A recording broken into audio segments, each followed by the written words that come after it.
Okay. All right, I'm going to continue it then. All right, hey everybody. Well, first thing I want to say is I loved the Zoom meeting, the Zoom social last week, and I made all 3 of those recipes this weekend that they demoed for us, and they were all amazing.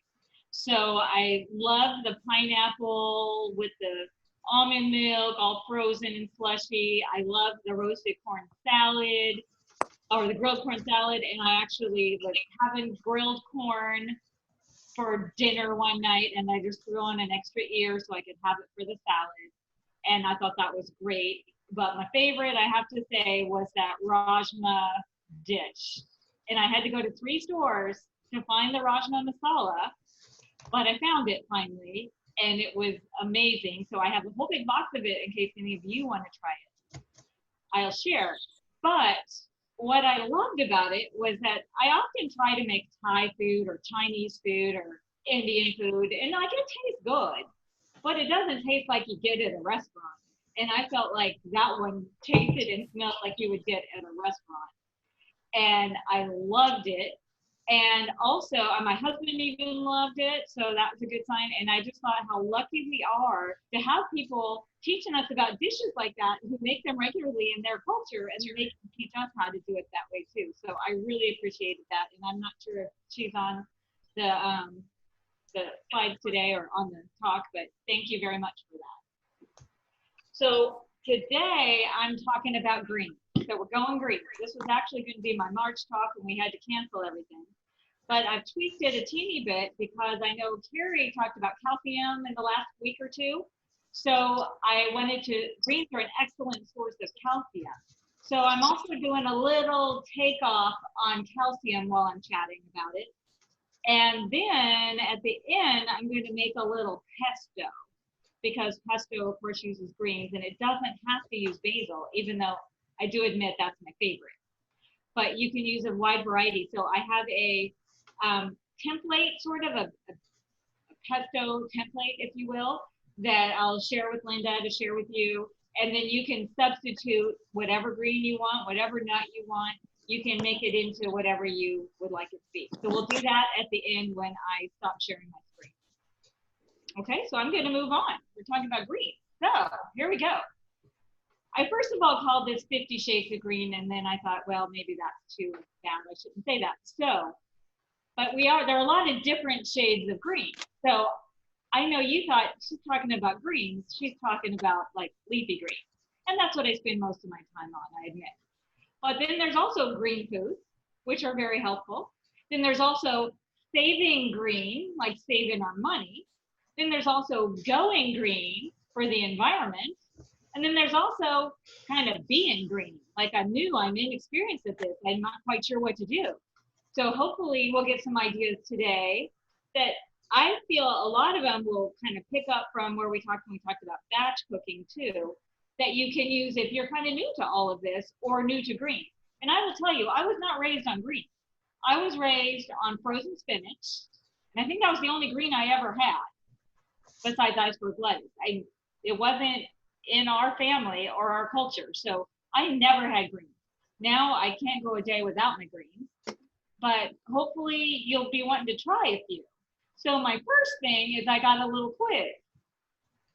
Now, I don't know how we're going to do this. I should have set it up as a poll or something, but we're kind of go through, since we can't really quiz it, I'll put them all up. I will show you what they are.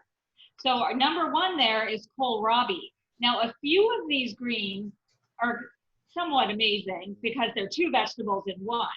So kohlrabi, they also sometimes call it a German turnip. So that bottom part is like a turnip, but the top part you would cook just like you would cook any green. And I'll admit, I don't use kohlrabi a lot, and I think it's out more in the fall, but I'm going to branch out and try that a little bit more. Number 2 is bok choy. You often find that in Asian foods. And you'll see there's a little cute baby bok choy, or there's the big bok choy. Excellent source. All these are excellent source of calcium too. Iron, folate. Whenever you think greens, think foliage. They have a lot of folate in them. So You can eat that bok choy raw, but normally we cook it. I've also had a recipe where I grilled the little baby ones, and that was kind of fun. Number 3 is probably what we were all raised on, which is spinach. Number 4 is broccoli rabe. Now, if you've seen this in the stores, it kind of looks like, or in the farmer's market, it looks kind of like a limp broccoli, and it's a little different than broccoli. It's a cruciferous vegetable, which means it's also good to reduce our risk of cancer, so we love that. But it's smaller, and it also it's different from broccoli in that if you ever eat broccoli stems, normally we peel them a little bit to make them more edible. These you don't have to peel. You can just eat the whole thing from top to bottom. Number 5 is chard. Now, the one to the left is rainbow chard. So it's multicolor, yellow, orange, red. Then the middle one is just regular. You'll see it called Swiss chard too. It's got the white stem. And then to the right would be just the red chard. So I love chard. And if you're not into greens yet, I think chard is a good entry green because it's mild in flavor. It cooks up nicely. You can also cook up those stems. So normally when you have a green like that, and I've already torn mine up, I should have saved it, but I'll rip off the green part and save the stem behind. But then I'll chop up those stems and saute them on their own before they take a little longer, and then I'll pull them out and throw in my green. My pesto today also is a great way to use your stems. So if you have kale stems or chard stems, they're actually a great way to use up stems in your pesto. Let's see, what do we have? Number 6, collard greens. Excellent one. Collard greens are usually big leaves. And one thing I see a lot, and I've just started experimenting a little, is use those big leaves as a wrap, almost like a tortilla. So you could smear your hummus, let's say, over an open leaf, roll some veggies in there, put some veggies, and then roll it up, and you eat it almost like an egg roll, kind of, raw. So, but you can also cook them. You know, sometimes we say you gotta cook them forever, and maybe that they are a little tougher, but you know, I find that I cook everything for like 5 minutes and they're totally fine. Number 7, mustard greens. Another one we find a lot in Asian foods, they're spicy. In fact, once I threw some mustard greens in my morning smoothie and did not like it at all because it was just a little too peppery, but those are good. Number 8 there, beet greens, is probably one you're familiar with. You see the beet at least. And I'll tell you too, when I was growing up, I didn't even know beet came anyway but in a can or in a jar. We never had anything but canned beets. So these are great because they're 2 vegetables in one. Again, I saw once when I was at the farmer's market, a gal next to me was getting the beet, and she said, "Can you just take those greens off to the guy?" And he said, "Okay." And I said, "Well, I'll take those greens if you don't want them because they're excellent just to cook up like any of these other greens." And then number 9 is kale, and you see 2 kinds there. You see, what's that? I can't read my thing. This is like curly kale, I think. And then the other one is called sometimes Tuscan kale, or you'll hear it called dinosaur kale, or I don't know how to pronounce it, but like lacinado kale. So they're both good. I tend to like the curly because I like it to be a little firmer when I cook it. But whichever one you like, they're all great. And the last one is one I admit I have never used. It's called sorrel. And sorrel apparently is, I had to Google it because I'm really not sure. It's a green plant. It's often in Asian foods, like Vietnamese, it said it was common in. And sometimes people call it an herb. And I'm going to try some. I don't know. It's not something I've even noticed at the farmer's market. But there's just some of the greens. There's a lot we've left out. But because I know often when we think green too, we think our salad. So you're going to have your spring mix, and we might have, I don't know what else, like romaine. Those are all greens too. The darker green, the more nutrients it has, but whatever you like is fine. So what we love about greens, nutritionally, besides that they taste really good once you get used to them and learn how to cook them, they have all these antioxidants, those things that help to fight cancer, things that help to fight our DNA damage, Beta carotene you might have heard about, lutein, anthocyanins, a bunch of words we can't even pronounce. But those help fight the inflammation in our body and the oxidation, so we love that. They're a good source of folate. Remember I said folate, think foliage. They're a good source of iron. Remember Popeye always had his spinach. Good source of vitamin A and vitamin C and vitamin K, which will come up in another slide, a blood clotting vitamin. So they're good sources of nutrients. They seem to have the strongest protection against cancer and chronic disease of all the other vegetables. There was a study that showed a 20% reduction of heart attacks and stroke for every additional serving a day. So imagine if we got 5 servings a day, we'd be clear, free and clear. And they're associated with a reduced risk of cancer. So, you know, there's all these health benefits to greens. Another thing is that they might actually help with weight loss because they make us feel more full. You got to eat a lot of greens to fill up your tummy, and they're very low calorie, so it kind of curbs our desire for other things. They have been shown, especially that lutein, some of those antioxidants that are in there have been shown to help reduce our risk of macular degeneration and glaucoma for our eyes. They're a good source of nitrates, and you know, a lot of you the doctors might say you need to carry nitro with you all the time, because if you're having chest pain, you put a nitro under your tongue, and then that expands your blood vessels. So these are good sources of nitrates, which help expand your blood vessels, so they're associated with lower risk of heart disease and lower blood pressure, so we love that. Low calorie density, so meaning they don't have very many calories, but they got lots of nutrients. So not many calories per bite, but a lot of nutrients per bite.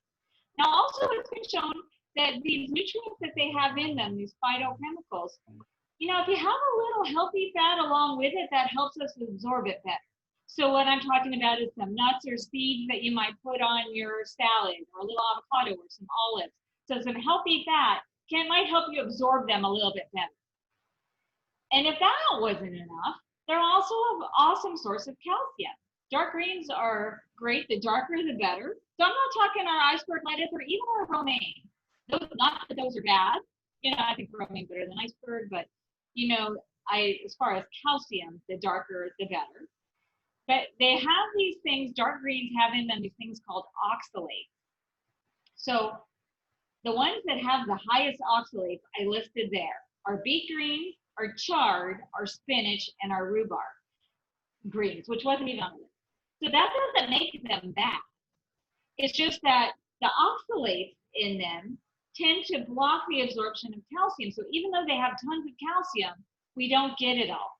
Plus, these high oxalate greens have been associated with kidney stones, but for people who are prone to kidney stones. If you're not prone to kidney stones, don't worry about it. But it's still maybe a good idea to get a variety of greens. So I'll admit some of my personal favorites are the chard and the beet greens, but I've got to also throw in some collard greens and some kale and other things too, so that I get a variety. And here's other plant-based calcium foods, because I know when we think calcium, we think dairy products. And you know, dairy products do have a lot of calcium in them. But there's plenty of plant-based foods that will give us our calcium in a bit smaller amounts, but if we're getting a variety of foods, we'll be okay. And I sent Linda, who she'll send out that link, with a vegan sources of calcium handout, so that we'll see it. And these are listed on the too. So broccoli is excellent.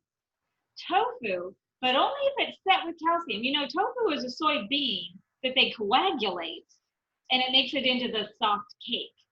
So they're not all made the same, but if they're made with, I think it's calcium citrate, then they actually have a little bit of calcium in them. So if you're buying tofu, I'll often look on my labels and see, I should send you a label, but look and see how much calcium is in them. Tempeh, which is a fermented tofu. Tahini, oddly, tahini is a sesame seed paste. And I honestly believe it when I saw the list. I went and looked at my little jar of tahini, and sure enough, there's some calcium in there, because seeds tend to have some calcium. Almonds are a good source. Black beans. Now these are small amounts compared to a glass of milk, but they all add up. Oranges and blackstrap molasses, which I don't know if any of us use that much anymore, but these would all be plant-based sources of calcium. And all that being said, if you were following a plant-based diet and you're thinking, oh no, maybe I need a supplement because I don't drink milk, if we get a variety of these foods plus our greens, we're generally doing okay. In fact, the studies show that people who don't drink dairy or consume dairy products don't have any higher risk of bone fractures or hip fractures than people who do. And there's been a lot of controversy about the goal for calcium, and they're discussing that right now with our newest dietary guidelines about how much we really need. Some think we don't really need nearly as much as they tell us that we need. In the meantime, I'm still going with what the dietary guidelines say, but I'm choosing it all from plants. And if we're getting all those greens in like we should, and then you're throwing a lot of these are normal foods you might have on a daily basis, we'll probably be fine. Okay, so how much do you need of these greens? Well, there's like 2 to 5 servings. That Dr. Michael Greger we talk about all the time, he tries to get a pound of greens in a day, which is like 12 cups raw. And that's a lot of greens. So, and we need greens in addition to all our other veggies that we get during the day. So this is sort of an extra. So I'll have some little tips on how we could throw some extra greens in. A serving size, if you're counting your servings, is a 1/2 cup cooked or 1 cup raw. Now, if you've ever taken like a big bunch of spinach and then cooked it, it shrinks down in no time.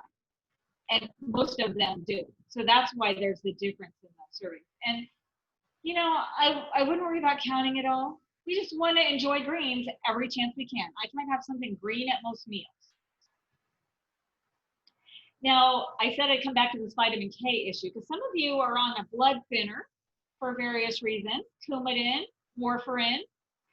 And because those medicines are trying to keep us from clotting for health risks, if we eat a ton of greens, which have a lot of vitamin K, that helps us clot.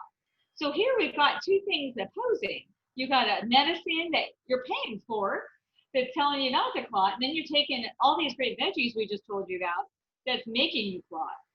So and I think the message is finally changing. It used to always be, people would tell me, you know what, I don't eat anything green because I'm on Coumadin.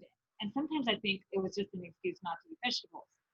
But I think the message is changing in all the Coumadin clinics now, that it doesn't mean we can't eat them. We just need to be consistent. If you're eating 5 cups of greens a day and you eat 5 cups of those calcium-rich greens all the time, then when they measure your protein, they're going to adjust your Coumadin level to accommodate that. So we don't want to use that as our excuse not to eat greens, but we do need to be consistent.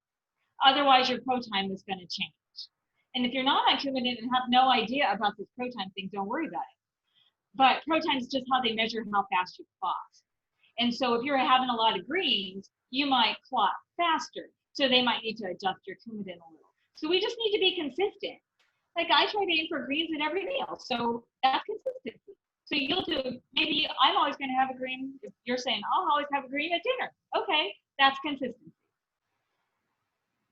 So we can still have it. So now these are just 10 tips on how to add more greens. And this could be any of those greens we saw on the previous page or any ones you come up with at the farmer's market, because there's lots of different ones. In fact, that's a great place to go learn about new greens. So we could do a green smoothie. Everybody's into green smoothies. I'm sure somebody has done a demo for you all with a green smoothie. I personally don't love to see green in my smoothie. My husband will not drink it if it looks green. So I throw a cup of greens in, or a big handful of spinach or kale or whatever green I have, into my regular fruit smoothie if I'm having a smoothie. If you use darker berries in your smoothie, like blueberries and blackberries and raspberries, it covers up the green. And I'm not sure which is worse. When you make your smoothie and it's bright green, or you make your smoothie and it just looks brown. Like, I think that's even worse. So the darker fruit you use, the more it'll cover up the green. And if you don't mind having just green, go for it, because that's probably going to be the best. Now you can also saute it. This is what I often do before a meal, we're getting everything cooked up. I might just throw a handful or two of greens in a hot pan, and I don't spray my pan. I don't let fat. I don't do anything. Sometimes once they start to wilt a little, I add a little water, and then I'll put some.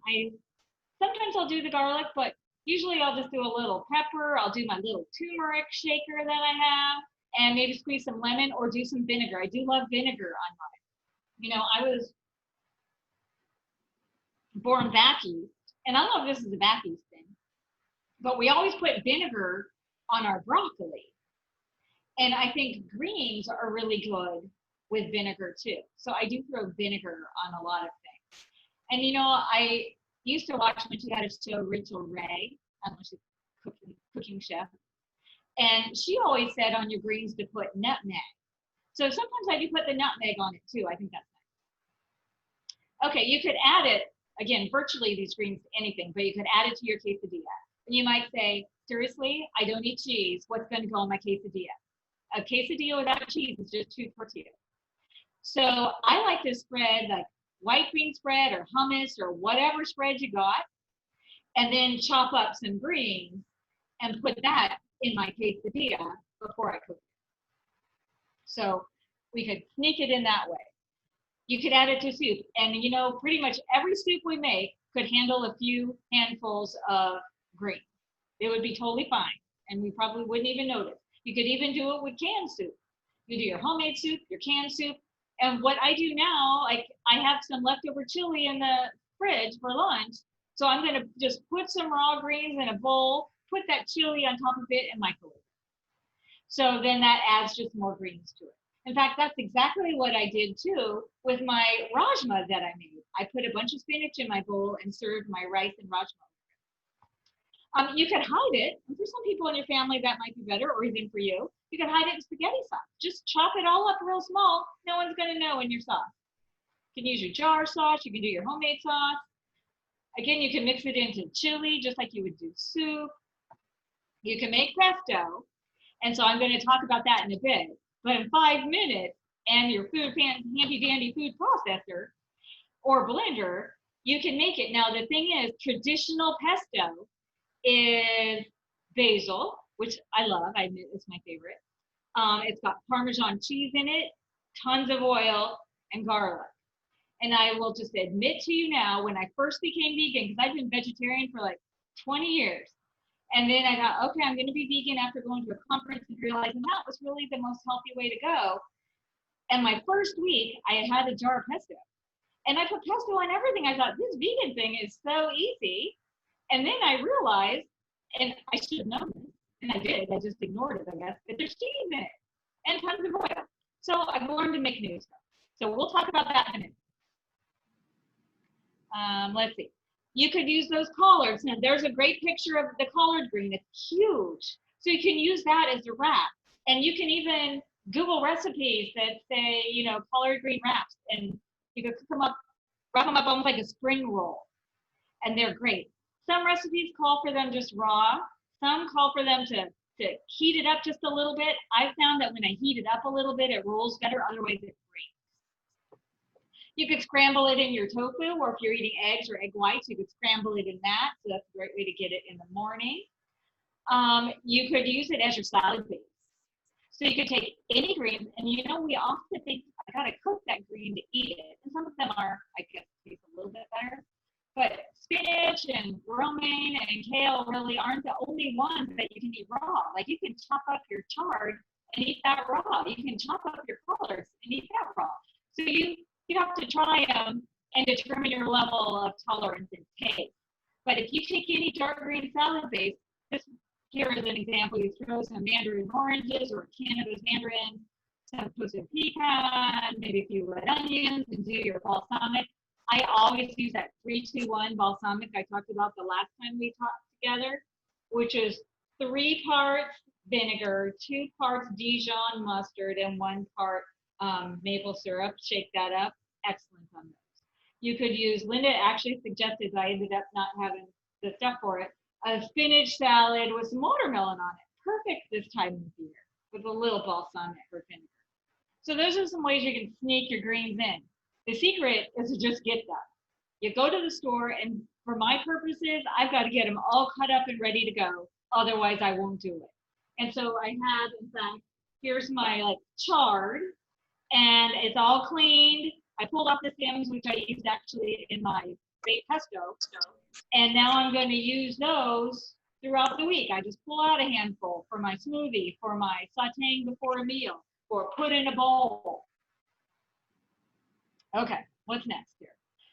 So that's kind of our dark green. Then there's other green foods. So if we're thinking all the shades of green, there's lots of things we can be eating.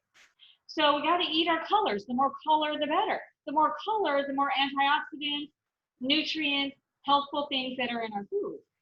Now, you might say, well, I really like cauliflower and onion. Well, that's okay. Those have lots of those too. They're just not as colorful. Although I love those purple and yellow cauliflowers. Those are very fun. Broccoli, cabbage, Brussels sprouts, or these are those cruciferous veggies, the ones that help to fight cancer. Kale is one of those too. Other green foods, you got your split peas, you got your regular peas, you got your soybeans. You know, I think it's great to have a little bag of edamame that's already been shelled. And then you throw those on a salad into my freezer. They're in my freezer. Throw them on a salad, throw them on a stew. You got it. Then other green things, green peppers, paw peppers, chili, excellent source of vitamin C. And in case you didn't already know it, you probably do, yellow and orange and red peppers are just green peppers that have ripened and changed colors. And if you've grown them, you've seen that happen. Then there's asparagus, which really isn't in season right now, I think. Celery, green beans, zucchini. You probably have zucchini coming out your ears. So those would be all our green foods. Then you got your herbs. Don't forget about those. Your parsley, your basil, your oregano, your mint. I'm trying to think of more. I can't think of any, but there's a million of them.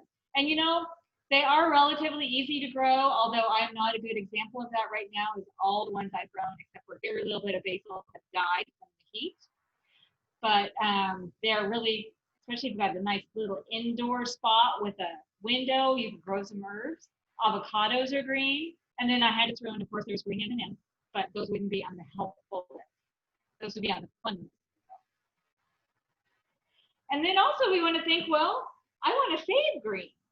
So eating plant-based can really help your budget. And I know a lot of people argue that point and say, no, it's really kind of expensive to get all these vegetables. But if you compare those to the cost of meat, and I still buy meat for my husband, and I'm just so stunned at how expensive meat is. So calorie for calorie, plant-based is a lot cheaper, and you can't beat the price of beans and rice. And a lot of times if we buy things that are more convenient, that maybe have already been chopped or have already been cooked or have already been made, you know, into a dish, it is more expensive. But the more we make it our own, the better it will be. Buying in bulk is cheaper. And I am always a big fan of the bins, which close in a lot of stores.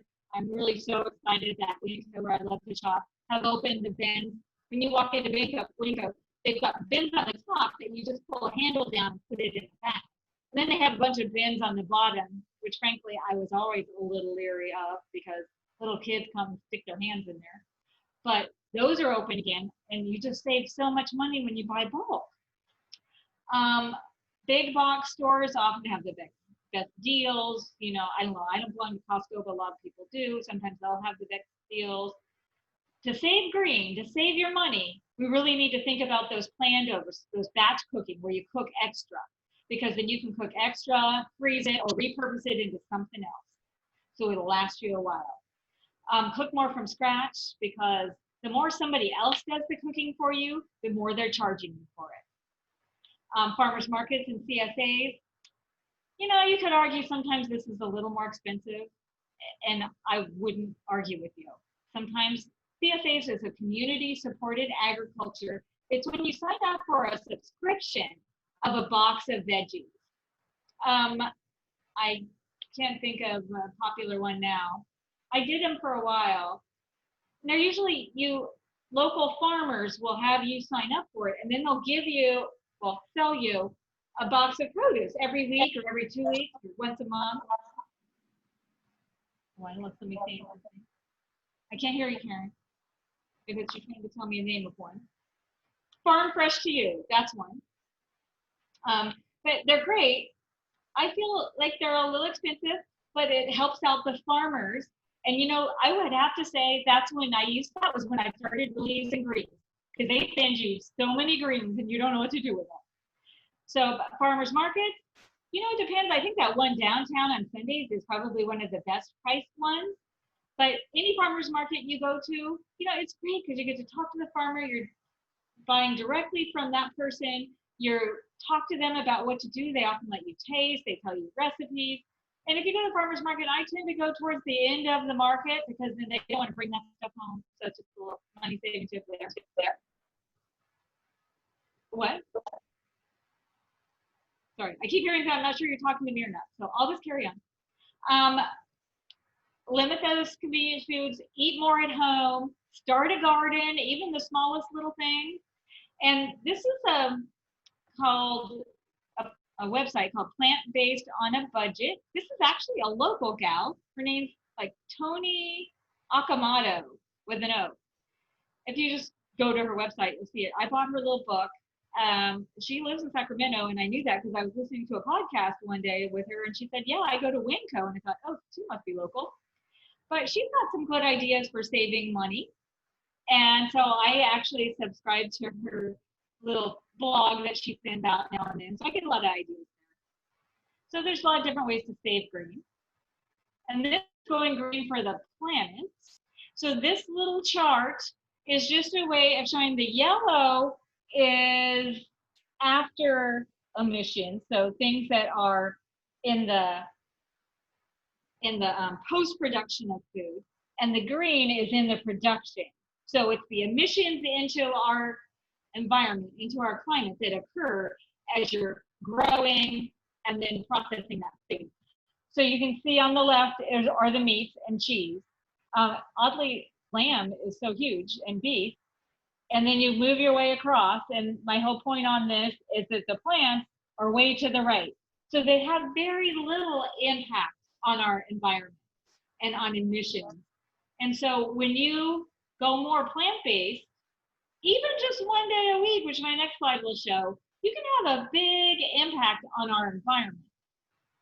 And so Meatless Monday is a tradition that started a number of years ago. I think the Humane Society actually started it. It was just on Mondays, don't eat meat. And so in their research, they find that if you didn't eat meat just on Mondays or just one day a week, so that over a year, here's what happens. So one less burger a week. It's like taking your car off the road for 320 miles or line drying your clothes. I don't know, more power to you if you do that. If your 4-person family skip meat and cheese one day a week, it's like taking your car off the road for 5 days or reducing everyone's daily showers by 3 minutes. If your 4-person family skips steak once a week, it's like taking your car off the road for 3 months. So you can see, remember from those emissions, like beef was high up there on how much it damaged the environment. If everyone in the US ate no meat or cheese just one day a week, it would be like driving 91 billion miles. Like not driving, sorry, 91 billion miles. Or taking 7 million cars off the road. So I know a lot of people are trying to do all these things for our climate. And I will tell you, until I became vegan, I wasn't all that into it. But they want to do all these things for our climate, like we drive Priuses or hybrids and that kind of stuff, which is awesome. But giving up meat is going to have a much bigger impact. Animal food. Sorry about that. Okay. So then we're like, what if you are green? You're thinking, yeah, this sounds great, but I have no idea what to do. So first of all, just get the basics. And I should put greens here. Buy some greens, buy some beans, buy some rice or a grain, and get started. I mean, you look up some recipes and you just practice. Maybe you practice with one recipe. Linda offers you an opportunity to get so many recipes, and I encourage you to try them. If you can do them on a Zoom call in front of people, then they're going to be pretty easy. So those ones that, I made from the Zoom social aren't super hard to make. The Indian ones took probably the most time, but those are pretty nice. But here's just some places to look at some recipes if you're interested. I love forks over knives. I've talked to you about it before. I have their little app. It was like $4.99 on my phone, but that's where my go-to for a whole food, plant-based, no oil recipe. But also I will often Google things too. Vegan, no oil pesto, and you get 30 of them to try. Cardiac wellness program, we've got that big cookbook. Linda offers lots of recipes. I'm sure she has a million recipes on that great website too. PCRM stands for Physicians Committee for Responsible Medicine. They have excellent plant-based, whole foods, low oil or no oil recipes. And the next one is UC Davis, UCD, Integrative Medicine. That's kind of their department for whole food plant-based. They've changed a bit over the years. They used to be a little more forthcoming in what they did and giving it all away for free. And they don't seem to be doing that as much anymore. But I went to this website last night just to make sure. And you can click on recipes. And they still have a lot of recipes for free. And every one I've ever made of theirs has been great. Now, I know you listen to us talk all the time about whole food plant-based, and you might have not been ready for it. And if you're thinking, oh, maybe I'll give it a try. Most of these, the PCRM, I think, is the best one, or the easiest one. They'll do a 21-day kickstart. You sign up for it. They send you recipes and little encouragement every day. It's a great way to get started. And then, of course, you just hang out with all of us, and you'll get lots more new ideas. I get a wealth of information every time I talk to you all. So I love listening to you all and your ideas.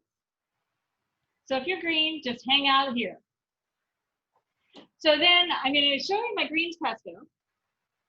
So the typical pesto is basil, pine nuts, which cost an arm and a leg. I've never once made it pine nuts. Garlic, Parmesan cheese, and olive oil. That's kind of your typical one.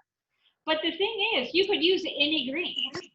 You could use basil, and like I said, basil is my favorite. But you could use parsley. You could use carrot tops. You know, when you get the carrots at the farmer's market and you twist off the top, you could use those. Kale, any green. You can use any nuts. So you could use walnuts, you could use almonds, you could do cashews.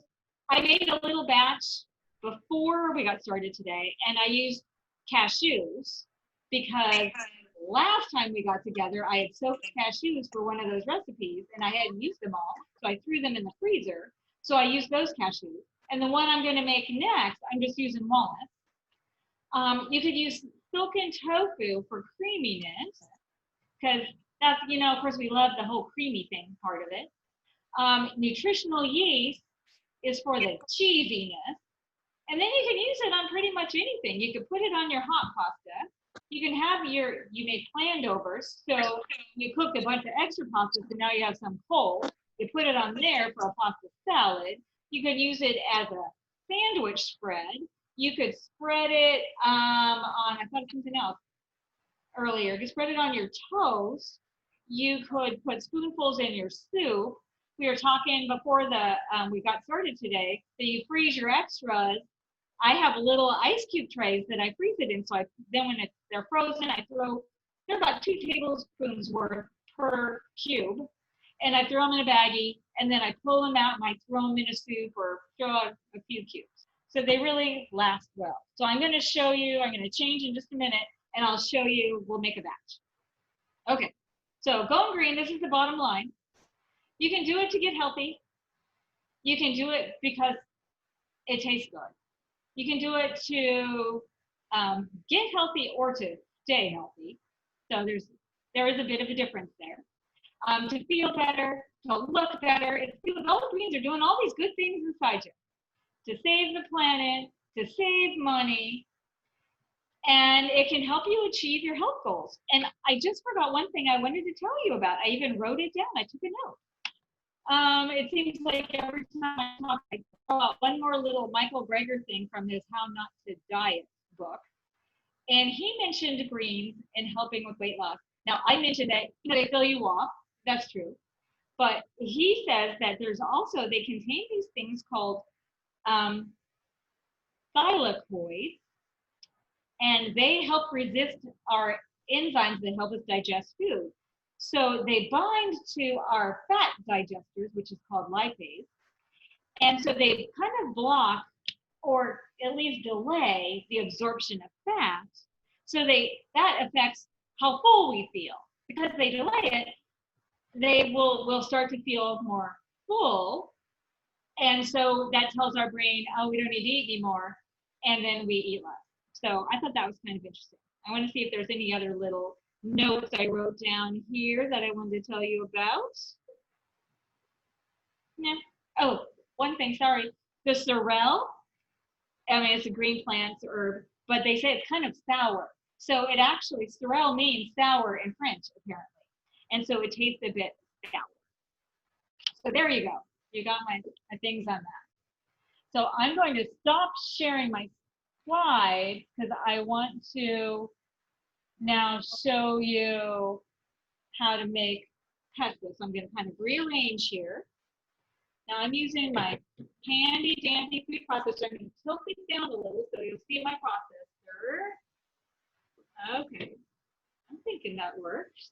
Okay, from what I see it works. I hope it does. Okay, now I'm going to use that template that I showed you before. So, and I got all my little stuff here. Now it called for like, I think 2 cups of well-packed greens. So I am using, my kale that I happened to buy this week is the dark rainbow kale, so it's pretty dark. So I don't think I want my basil to be super, my pesto to be super dark. So I am using my chard. And I used my chard stems in my previous batch. So I'm just going to kind of throw this in here. It's going to chop it all up. So you can just throw it all in. And you could measure, but for my particular food processor, you pretty much fill it like that, up to my first little line. Now, I always, because I said I like basil the best, this was all the basil I had left in my garden. So I'm throwing that in there just to add to my greens. And then it called for a couple teaspoons of lemon juice. So I'm just going to use half a lemon. This is my favorite kitchen gadget. It's my lemon press. So you put your lemon in the opposite way you think you would. You put it face down over the holes, and then I'm just going to squeeze it. So it's also a good workout. So you squeeze it. That might be a little more than 2 tablespoons, but I can live with that. So then it's all squished out, no seeds, no nothing in my press. Then it calls for a 1/4 cup of nuts. Now, pine nuts, as I mentioned, are so outrageously expensive, I've never used them. I've always used walnuts or almonds or cashews. So if you have a chance, toast whatever nut you use first. Now, I also have to show off my handy dandy thrift store purchase, this adorable little cast iron skillet for nuts. I think it was originally made for eggs, but I use it to toast my nuts. So I just put it on the stove top for a few minutes. They start to smell kind of cooked, and then you take it off. Okay, then it calls for some garlic. So I've already kind of peeled my garlic. It says to chop it a little. I don't really know why, because I can't find my knife, which is sad. Oh, there it is. So I don't know, my last batch I didn't chop it at all, but this one I will a little bit. I don't know if maybe it's easier. Okay. And then, what am I missing? Oh, my tofu. Okay. So this calls for silken tofu. If you're not really a tofu connoisseur, tofu often usually comes in a cake like this, in a little box, or sometimes you can buy it the aseptic packaging, which means it doesn't even have to be in the refrigerator and it's not in a fluid. So this one is silken, meaning, and I tend to use this one if I'm going to be blending things up. If I'm going to be cooking it in a dish or on the grill, I use an extra firm that's not silken, because silken is really smooth. And so this is the silken. And this one actually, I mentioned that calcium sets in, when they set it, coagulate it with a calcium citrate or calcium salt that gives it some calcium. So this is an older nutrition label. It's not the new one. The new ones actually tell your calcium in milligrams. The old ones just say in a percentage of daily value. So I know you can't see this, but I'll tell you, it says 6%. If you see a percentage, you just add a 0 to it. And so this has 60 milligrams per serving. So that's not so bad, right? So now I'm going to add this, and see, it's pretty, it's super soft and jiggly. It's what everyone hates about tofu. They'll say, oh yeah, that's exactly why I don't like tofu, because it's soft and jiggly. But when you blend it up, who knows? So I'm just going to throw that in here. Okay. And then, how about the nutritional yeast? Now this is kind of a cheesy flavor. You know, it's not Parmesan cheese, and it's never going to be. But it does give it a bit of a, I don't know, we were talking umami earlier, or last week. So it gives it just a somewhat savory flavor, and it's a little cheesy. So it calls for a quarter cup of that. So I'm going to dump that in here. Now, I'm not going to add salt and pepper until afterwards to see how I like it. I didn't leave anything out. I thought I had everything out here. Did you rinse the tofu first? I did not. No, that silken stuff, you don't really need to rinse it. It's just ready to go. Yeah, I think it's fine. And then I'm just going to blend it. Here, I'm going to mute myself so you don't hear my blender. So just take a second.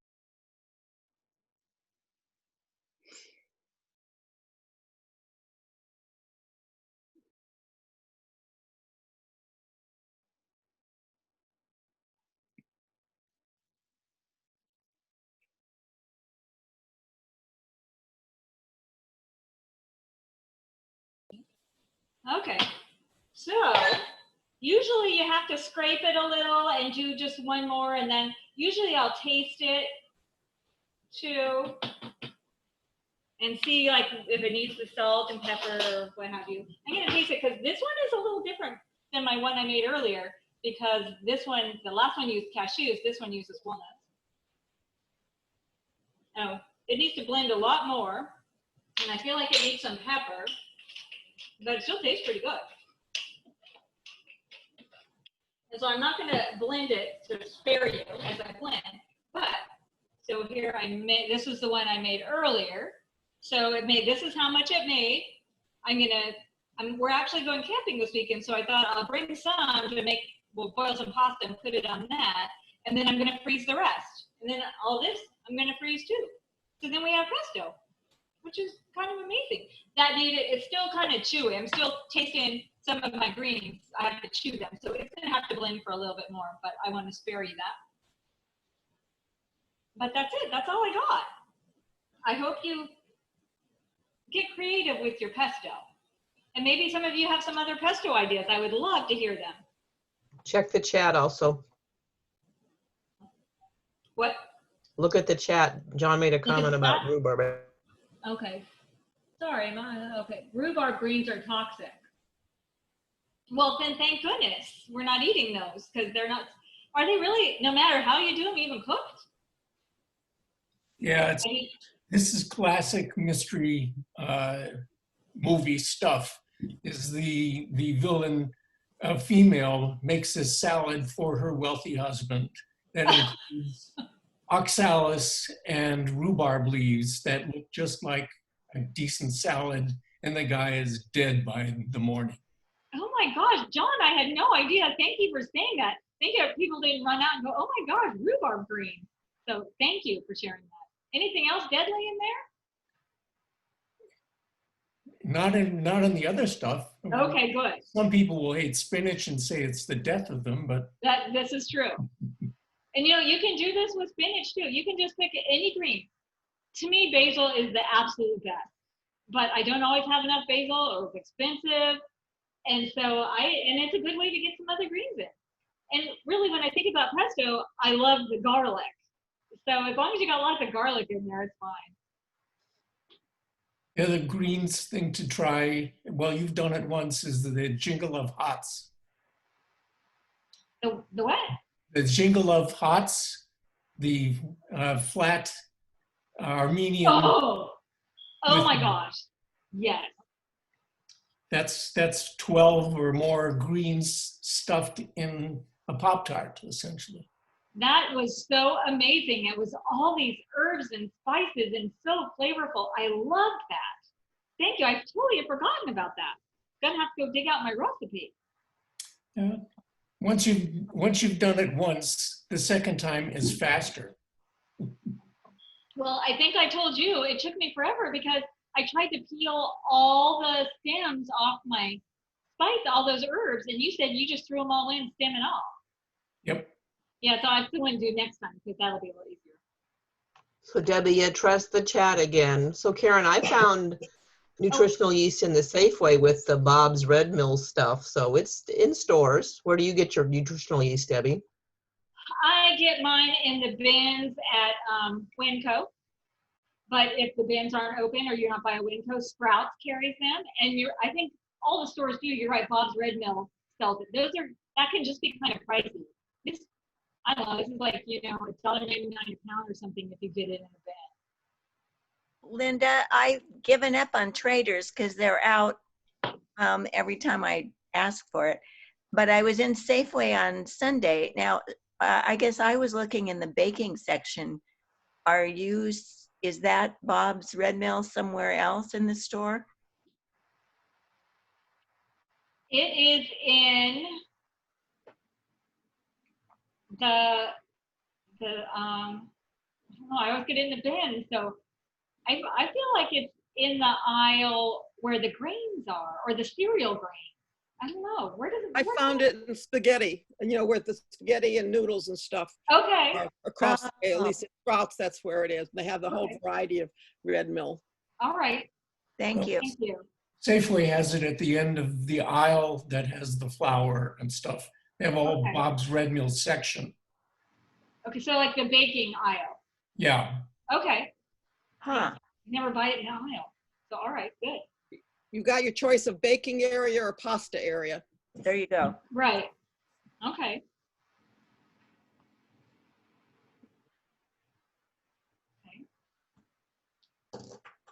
Anybody eat any greens that are particularly fabulous that we don't know about?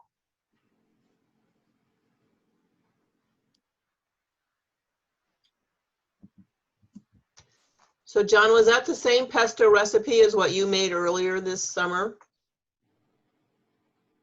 Pesto? Oh, the jingle of hots? No, the pesto. Pesto. I don't remember. Okay.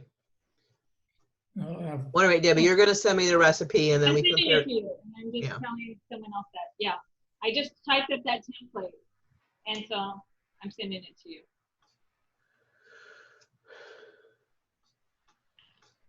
You might have to worry about your memory, John. it's living in this sort of monastic life.